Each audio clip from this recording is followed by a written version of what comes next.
Aftershoot finally did it, and you guys are not gonna wanna miss out. Hello everyone, this is Ernesto with Aftershoot, and we got a new update with a new amazing feature within of Aftershoot. In the past, and by the past I mean like a couple days ago, when you were working on a photo shoot with Aftershoot, you would bring your photos into a software, you would go through the culling process, the selection process, you would get your selected images, then you would use or create an AI profile to edit your photos, and then you would have to go to another software to tweak those photos and export them before you came back to Aftershoot and use the retouch feature.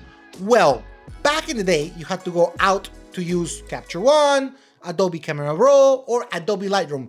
That is no longer going to happen because with the new develop mode within Aftershoot, you can cull in Aftershoot, you can edit in Aftershoot, you can tweak and export those edits within Aftershoot, and then if you want to retouch, you can retouch inside of Aftershoot. Now this is huge because it's your whole post-production workflow inside of Aftershoot. You're not going to have to leave the software for anything. It's all done inside our software. Let me show you right now. Now this is going to be a quick video because the features and sliders you're going to find within our develop mode are the same ones you're going to find in any software out there that develops raw files. So let's start with this event I shot this week right here. These are the photos that I imported. I went through the culling process, of course. These are the selected images.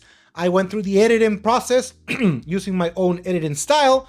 And if I was working with this a couple of days ago, I would just save the edits. I would go into Lightroom, work on them, and then come back. Well, right now, all I gotta do is I gotta double click on any of the images. Let's say this one right here.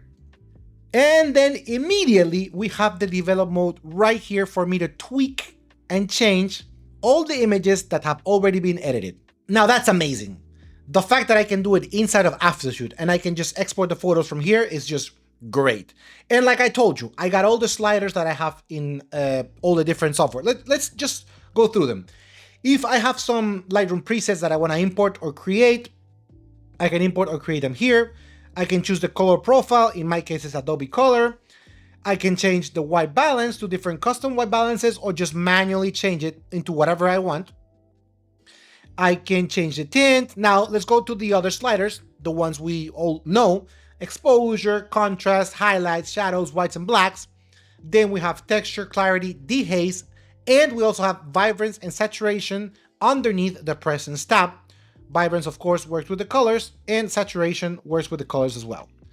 Now, curves, we don't yet have curves. It's coming soon, but you're gonna be able to find it right here. Now we have the HSL tab, hue, saturation, and luminance, to work individually on each color, like we always did have in all the other softwares. We got the color grading, so we can work on the shadows, we can work on the midtones, the highlights, and we can work on it as in a global sense. So I can change like the color of the whole image. If I just wanted to work on the shadows, I can make the shadows a little more blue. I can make the shadows a little more orange, yellow, or whatever. So this is here, just like in the other softwares. I can add vignette to my image. I can change the vignette so it's more pleasing or suiting. In this case, this photo doesn't need it, but I have it right here. I can add grain to the photo.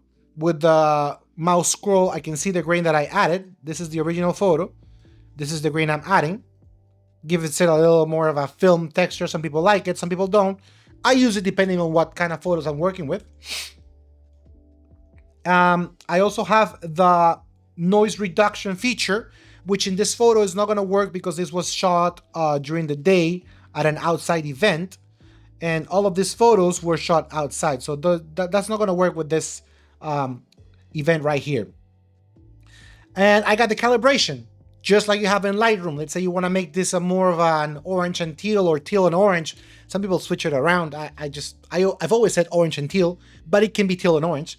So I could do this, bring this up a little more, and then do this lower. And then it's getting more of a teal and orange vibe, you know? Anyways, oh, wow, this is terrible. It looks like The Simpsons. Anyways, those are the features we have right here on the basic slider. We can crop our images. We can change the ratio. We can do it manually. We can flip the photo depending on what we want. I just effed it up, I guess. Okay, perfect. And we don't yet have the masking features, but it is coming up.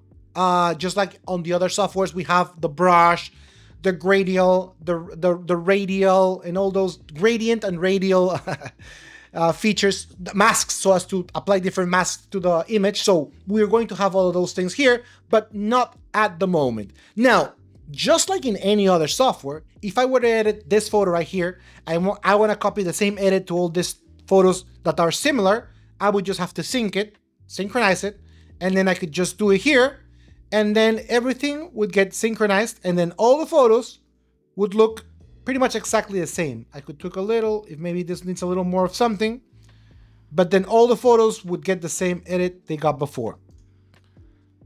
Using, of course, the base photo as a base for all the edits. Now, if I want to export all the images, I simply select all the photos, I click here into export, and then I get this right here. I gotta choose where I want to export the photos. Let's say export it. Perfect.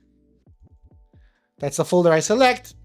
If there are files that have the same name, what am I gonna do with it? I'm gonna add some little number or something afterwards, so I'm keeping more files. I'm overwriting the files that were already there with the new ones, or I'm just keeping those files and then deciding later, you know? And then I can get to decide what kind of file I want. In my case, I want to export them as JPEG, so I choose JPEG, and I can change the JPEG quality or resolution right here.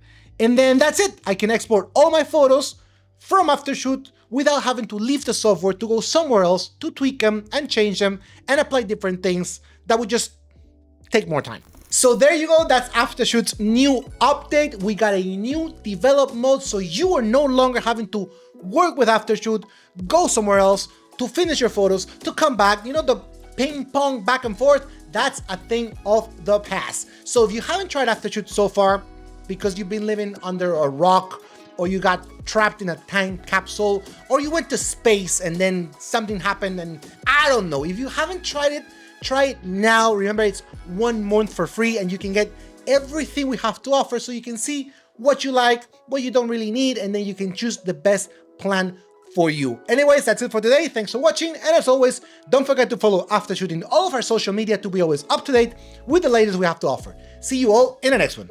Bye.